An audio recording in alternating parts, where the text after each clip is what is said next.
5 sur 7 matin, bienvenue dans le débat matinal, bienvenue dans le forum de discussion. Le Bénin s'est engagé depuis quelques années sur un vaste chantier patrimonial et mémoriel.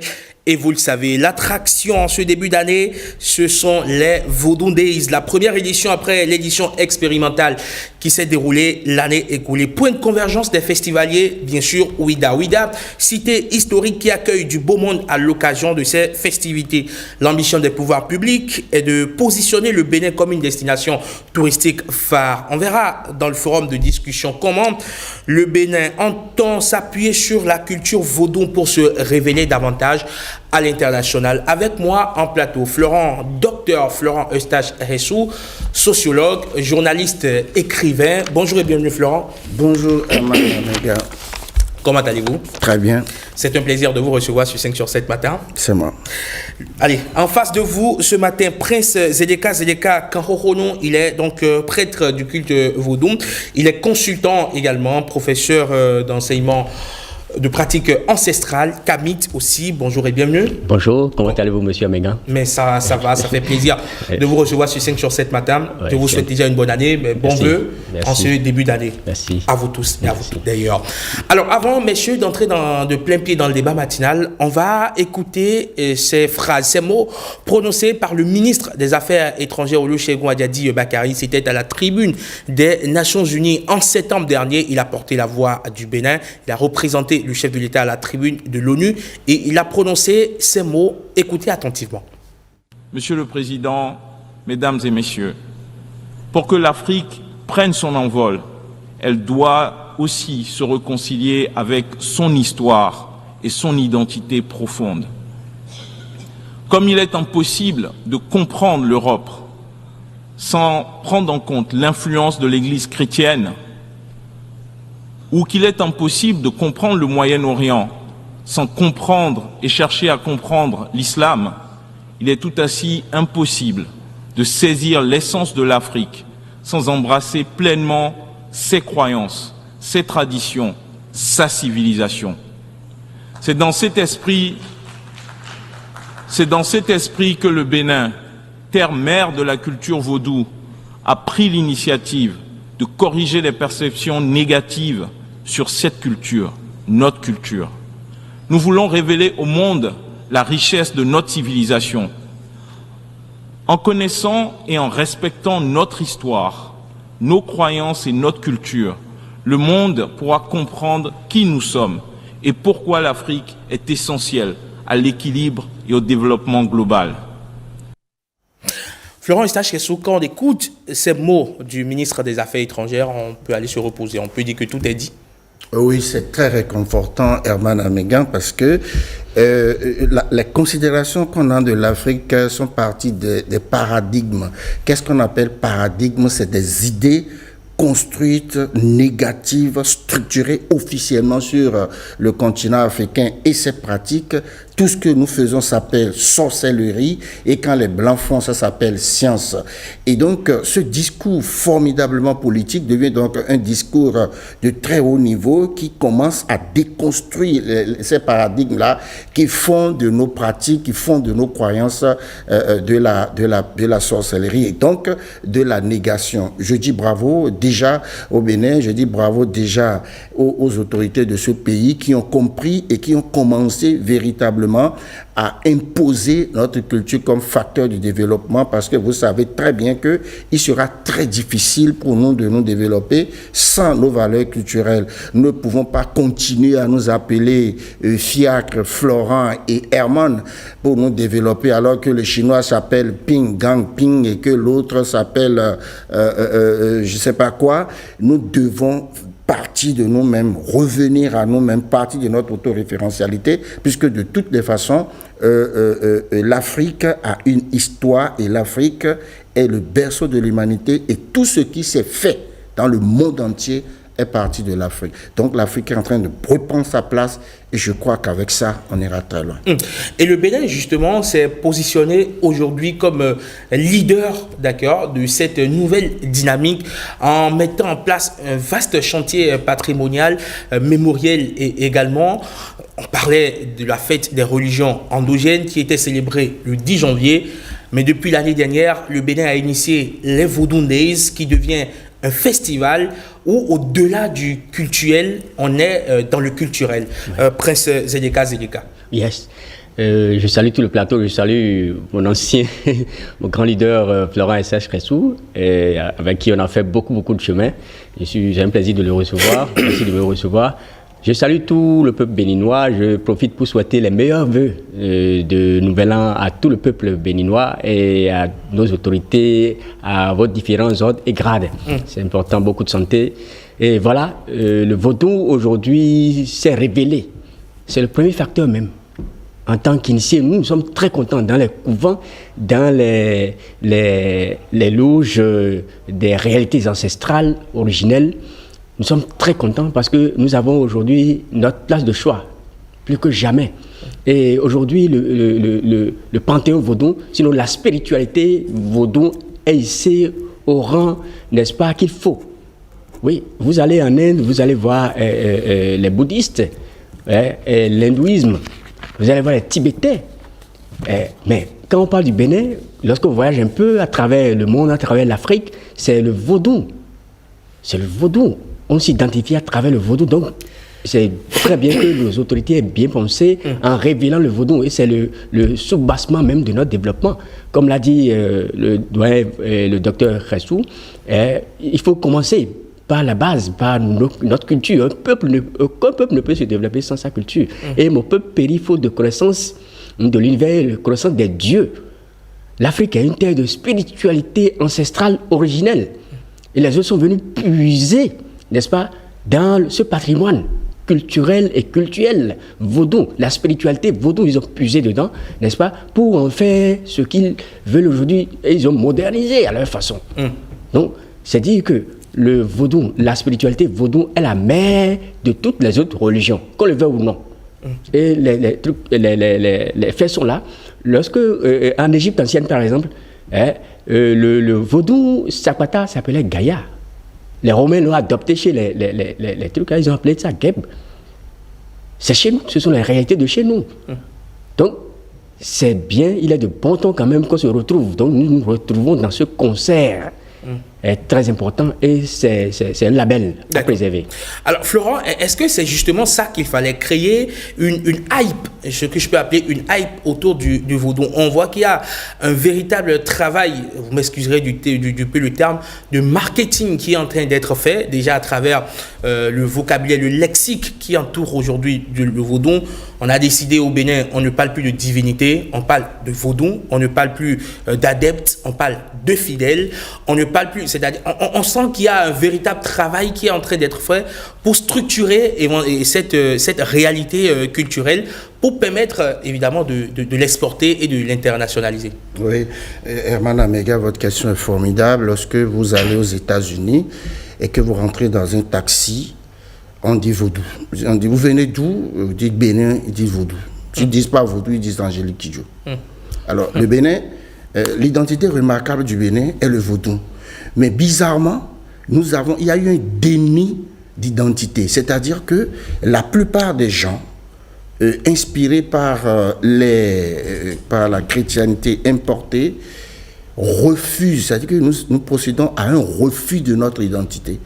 Et je me rappelle, quand on avait commencé le 10 janvier, ça se célébrait au stade de l'Amitié, il y avait une grande messe au stade de l'Amitié, et puis il y avait un autre club de croyants qui venait balayer le stade de l'Amitié, exorciser le stade de l'Amitié au lendemain de cela. Et à l'époque, l'affaire n'avait pas le soutien de l'État, puisque les autorités aussi étaient des chrétiens. Moi-même, je suis chrétien, catholique, croyant, mais tolérant, parce que j'ai des amis boucons.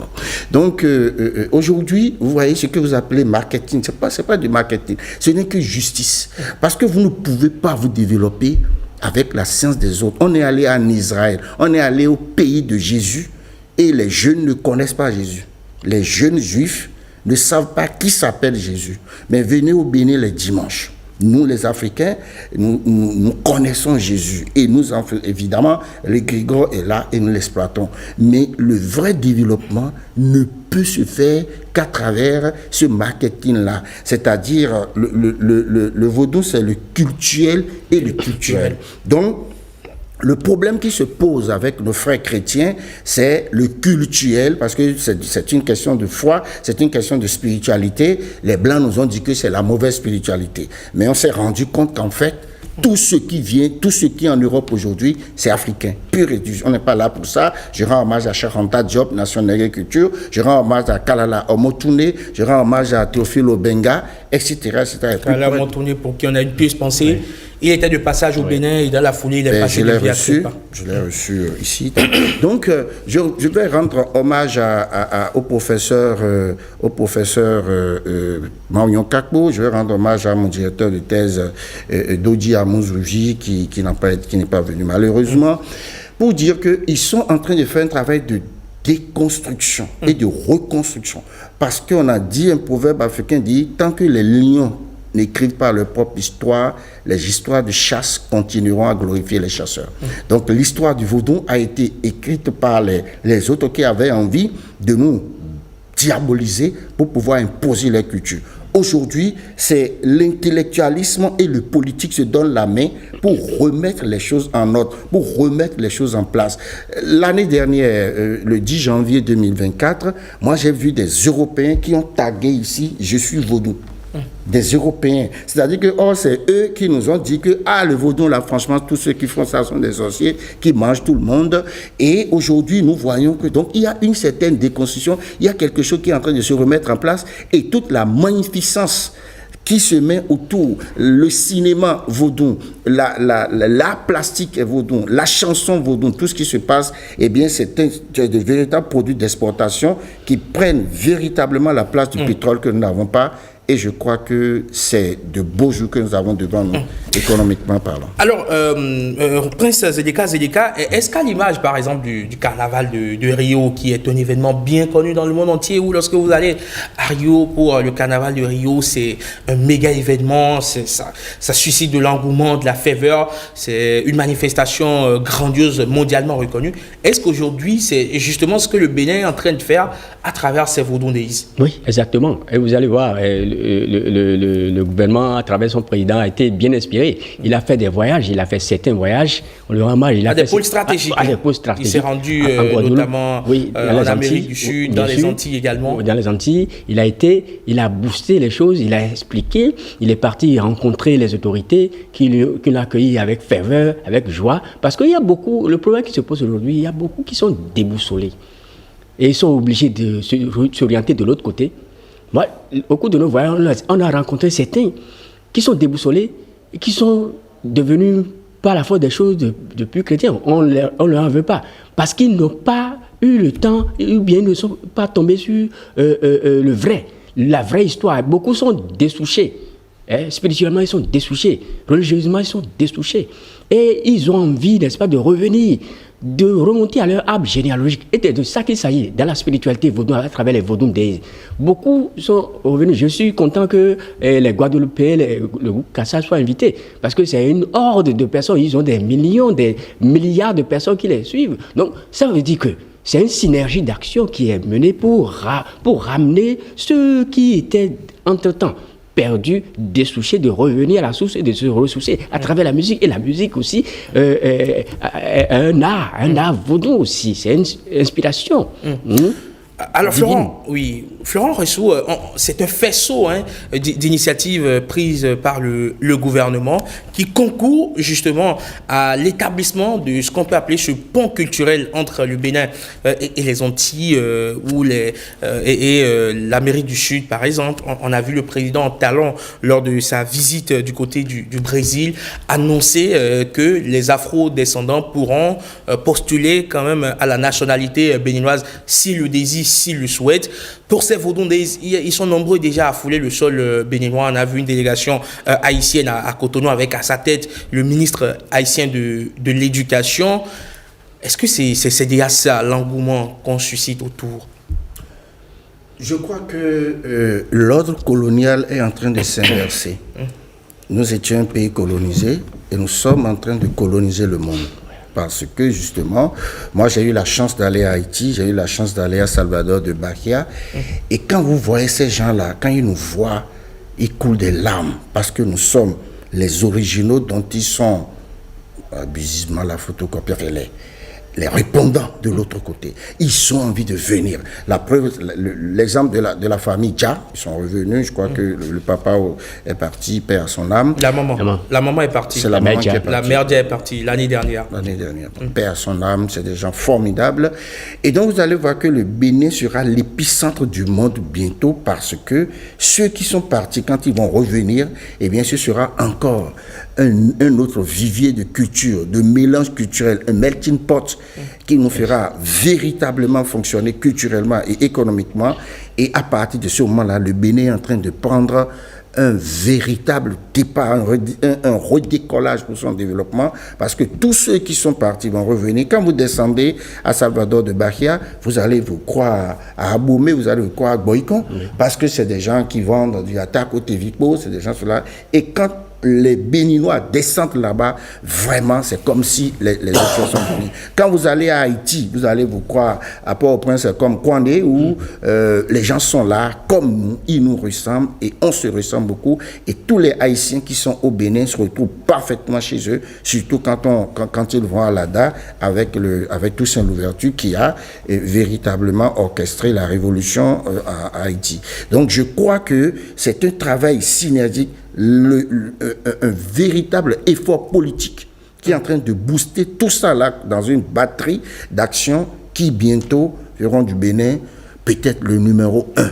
de tous les pays africains en matière de culture, en matière de variété culturelle, en matière d'économie, puisque, Herman, vous savez, on partage une citation que vous aimez beaucoup, dire la culture pareille apparaît plus essentielle à l'homme que l'économie, qui n'est d'ailleurs qu'un élément de la culture des pauvres. Bravo à vous. Alors, Prince Zédeka, comment est-ce qu'on dissocie le culturel du culturel? Oui, pour dissocier le culturel du culturel, c'est très simple.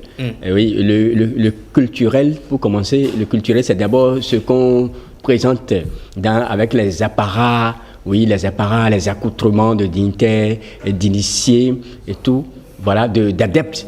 Ou bien de fidèles. Aujourd'hui, c'est le mot approprié, de fidèles.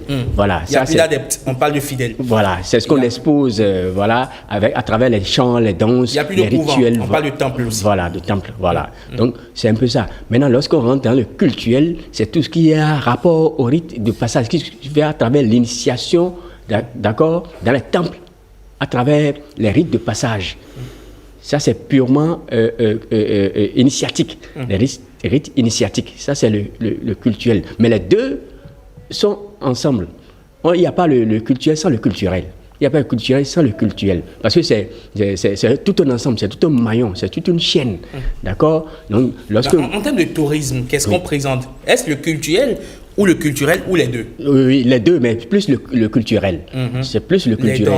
Les danses, les chants, les masques, voilà. Et le sous-bassement, c'est le culturel. Parce que vous allez voir, lorsque l'autre Egungun, par exemple, vous allez voir les Marios, ils ont, qui sont initiés à travers les rites de passage, et ils savent comment quadriller l'esprit, la divinité qui est incarnée à travers l'esprit. D'accord? Vous allez aussi chez les Tinano, c'est pareil. Et ainsi de suite, les altètes Mamidan, ainsi de suite. C'est une affaire de code. D'accord? Le culturel, c'est une affaire de code. En tant qu'initié, c'est l'explication que je pourrais donner par rapport à ça. Donc, c'est tout un ensemble. C'est tout un ensemble de codes qui rend beau, qui rend harmonieux, n'est-ce pas, nos pratiques ancestrales. Alors, voilà. Florent Eustache Kressou, est-ce qu'on peut appréhender, d'accord, le vaudou que sous l'angle culturel? C'est les deux. On a eu la médaille d'or de la francophonie parce que notre décor est fait de 16 maisons géomantiques, tout simplement. Et on ne peut pas... c'est le culturel qui génère le culturel. Parce que l'univers est fait des initiés et des non-initiés. Et l'Afrique est un continent purement initiatique. Et l'ère du Verseau sera l'ère des initiés. Parce que dans l'univers, il y a les requins, il y a les fouettins. Les initiés sont des requins, les non-initiés sont des fretins qui se donnent à bouffer par les requins. Donc chacun n'a qu'à chercher son initiation pour pouvoir se mettre à l'abri de la consommation des requins. De toutes les façons, c'est le cultuel et le culturel. On montre le culturel, mais il y a des gens très importants qui viennent pour faire le culturel la nuit et participer au culturel le jour. Et quand vous prenez les grands, quand on prend la culture elle-même, il n'y a aucun culturel qui ne soit pas culturel, puisque le talent se manifeste par l'inspiration qui est purement divine, parce qu'il est dit dans la charte culturelle du Bénin que c'est dans et par la culture que se trouve la créativité, facteur essentiel de tout développement. Donc on ne peut pas faire le culturel sans avoir un soubassement de culturel. Et vous allez voir, les grandes stars sont tout d'abord des gens qui ont mis leur main à la spiritualité, puisque vous voyez par exemple les chanteurs, à 20 ans, 24 ans, 30 ans, ils sortent des chansons qui émerveillent le monde. Parfois ils meurent tôt, parfois ils ne meurent pas tôt, mais c'est parce qu'ils ont une connexion spirituelle. Donc en conclusion, c'est le culturel qui sert de soubassement au culturel, et puisque tout le monde ne peut pas être associé au culturel en plein jour, eh bien on offre le culturel à tout le monde, parce que on peut être musulman, on peut être chrétien et venir voir le groupe Kassav en train de jouer, voir les frères Gadengue en train de jouer, voir Fatih en train de jouer, il n'y a pas de souci, mais les couvents appartiennent à ceux qui... Les temples. Oui, ça va venir, hein, parce que vous savez, c'était des mots qui étaient véritablement négativement chargés. On parle de fétiche, on parle de couvent, on parle de... etc., etc. Donc, je salue le travail universitaire que les gens du comité des rites font. Ça va nous venir parce que c'est paradigmé dans nos têtes.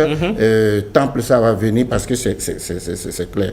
Merci de nous ramener à la maison chaque fois qu'on se trompe. Et donc, je pense que c'est les deux, mais il y a un aspect qui est réservé à ceux qui ont envie de s'initier, de comprendre ce que tout le monde ne comprend pas, mais la grande masse, on lui offre le culte. Alors justement, aujourd'hui, vous voyez, malgré tout le travail qui est fait, on remarque qu'il y a encore des gens qui sont totalement réticents. On sait que le travail de déconstruction, évidemment, va prendre du temps, parce qu'il y a un narratif qui est ancré encore dans les têtes. On s'imagine que tout ceci, ce n'est que progressivement que cela va drainer de l'engouement. Florent. Oui, bien sûr, parce que vous savez, on a mis des siècles à montrer que le Code noir, quand vous lisez le Code noir, c'est terrible. On a dit qu'on ne peut pas mettre, je crois que c'est Montaigne qui a dit que Dieu ne peut pas mettre une âme dans un corps noir. On a dit que qu'est-ce que les noirs représentent, que les noirs sont légèrement au-dessus des animaux, etc. Et ça demandé la traite des nègres, on nous a traité de ça, et puis les troisièmes, les missionnaires, les marchands et tout, et Jomo Kenyatta a dit dans cette Afrique-là que lorsqu'ils sont venus, nous avions dans nos mains, nous avions nos terres, ils avaient leur Bible. Ils nous ont dit de fermer les yeux, de prier, et quand nous avons ouvert nos yeux, ils avaient nos terres et nous avons leur Bible. Je crois que fondamentalement quelque chose est en train de changer afin que les choses puissent reprendre leur place. On ne peut pas changer tout en un jour. Nous avons été formatés pendant des millénaires, pendant des centaines d'années, et je crois que c'est petit à petit que la lumière va venir, parce qu'il y a tellement d'obscurité, tellement de mensonges, que la vérité est en train de prendre comme une luciole, comme une petite flamme. Et bientôt, il n'y a que beaucoup de lumière qui puisse faire reculer l'obscurité. Les cultures africaines, les pratiques endogènes sont de la lumière véritable qui a illuminé tout le monde, mais qui aujourd'hui est mise de côté. Je vais finir en disant par exemple que Herman Amégan, quand vous prenez le mathématicien belge Boole, il a fait ses mathématiques en montrant que l'informatique est à la base du phare, c'est-à-dire à travers le binaire et l'octet. Et vous savez que c'est à travers le Agile et Azé que l'intelligence artificielle est construite. Et également, quand on parle aujourd'hui de la robotique, c'est inspiré du Bottio. Donc nous sommes à la base de tout, mais aujourd'hui c'est comme si nous ne sommes rien du tout. Et je crois que bientôt tout va revenir pour qu'on puisse parvenir à inventer le nucléaire africain et être au rendez-vous de l'histoire. Très bien. Alors Prince Zedeka, du côté on va dire, des dignitaires, d'accord, des cultes, du culte de la religion vaudou. Quel est le travail qu'il faut faire à ce niveau? Parce que quand même, il y a beaucoup de préjugés qui vous accompagnent également.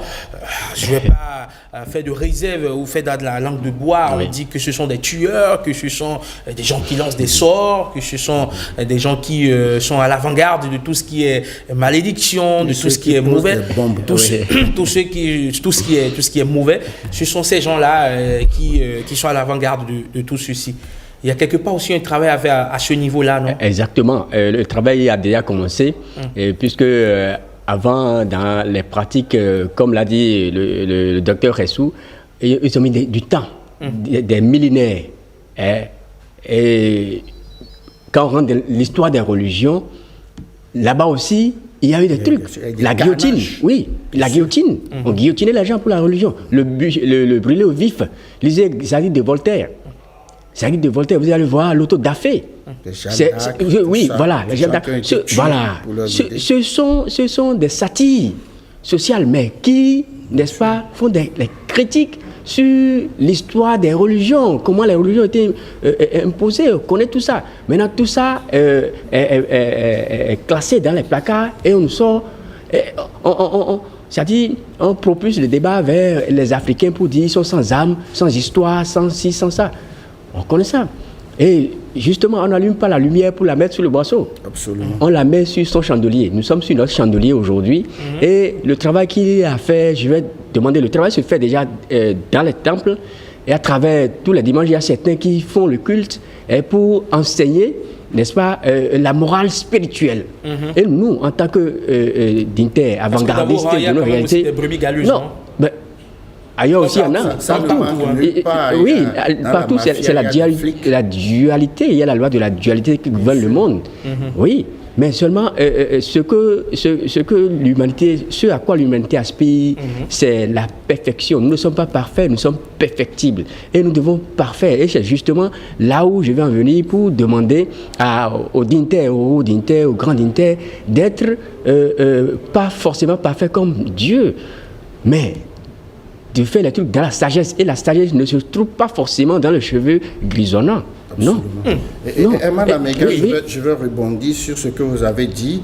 On dit qu'en Afrique, les sorciers mangent les gens, jettent des sorts. Mais regardez, quand un djihadiste pose une bombe, il tue ce qu'un sorcier ne peut jamais, ce que 1000 sorciers ne peuvent jamais tuer. Donc de toutes les façons, ça fait partie de la construction pour dire que nos cultures sont mauvaises. Eux, ils ont des pistolets et ils tirent sur tout le monde. Ils peuvent se détendre dans la rue, on ne fait pas ça. Et aussi, lorsque vous prenez par exemple le côté maléfique, c'est pas qu'on défend cela. Lorsqu'un sorcier t'attaque et que tu es pur, il y a toujours des gens qui peuvent te sortir d'affaire. Mais quand on te tire une balle dans la tête, aucun guérisseur ne peut venir te sauver. Donc, ils sont beaucoup plus mortifères que nous, mais ils verront bientôt que nous allons prendre notre Bastille et que le développement, c'est nous et c'est maintenant à travers le socle des arts de la culture aujourd'hui. Florent, on va vous retrouver donc dès le jeudi prochain sur les Vaudou Days. Je serai en direct avec Ozias Nouveau le 10 janvier sur ces écrans-ci et le 11 également. Et je dis merci à ceux qui l'ont décidé parce qu'on va s'amuser, on va se régaler. Et puis, Zélika et moi, on est sur A plus Bénin, le 9 ou le 10, sur la même thématique. Et on en fait face à des gars qui n'aiment pas le vaudou. Oui, on les a déroutés. Ça a clashé très fort. N'est-ce pas? C'est allé, on va dire, sans langue de bois. Absolument. Vraiment, donc, merci à vous, Eman. Ce qui est sur l'OATB, la SRTB, si vous voulez, Bénin Télévision a concocté un gros programme donc, pour ces Vaudou Days. Il y aura un gros déploiement donc, du personnel sur site pour vous faire vivre en direct et en intégralité tout ce qui va se passer. J'ai un gros chat dans la gorge depuis le matin, je ne sais pas pourquoi. Allez, voilà. Donc, la SRTB, disais-je, a déployé son personnel sur site pour pouvoir vous faire vivre tous ces instants en direct et en intégralité sur la télévision nationale. Vous aurez des équipes en direct de la forêt sacrée, de la place Marot, de l'arène Vaudou, de la plage aussi, pour vous faire diffuser toutes ces manifestations qui entrent dans le cadre de la célébration des Vaudou Days, la première du genre, parce que l'édition de l'année dernière, c'était l'édition expérimentale, l'édition test. Florent Eustache-Kressou, merci d'être passé sur 5 sur 7 matin. Je rappelle que vous êtes docteur en sociologie, journaliste culturel, écrivain. Vous avez à votre actif plus d'une vingtaine d'ouvrages. Je voudrais préciser, Herman Amega, que je suis docteur en socio-anthropologie du développement, option culture. Les gens ont commencé à m'appeler azétologue. J'ai créé l'épistémologie de l'azétologie. Donc, je vais changer de nom bientôt. D'accord. Alors, Prince Zeleka Kanrourounou, merci d'être passé sur 5 sur 7 matin. Oui, pas de souci, c'est un plaisir. En tout cas, bonne fête à tout le monde. Bonne fête, que la bénédiction soit. Ainsi s'achève donc le forum de discussion de ce lundi. Allez, à suivre à présent la revue de presse de Marcel Akhossi pour boucler la boucle.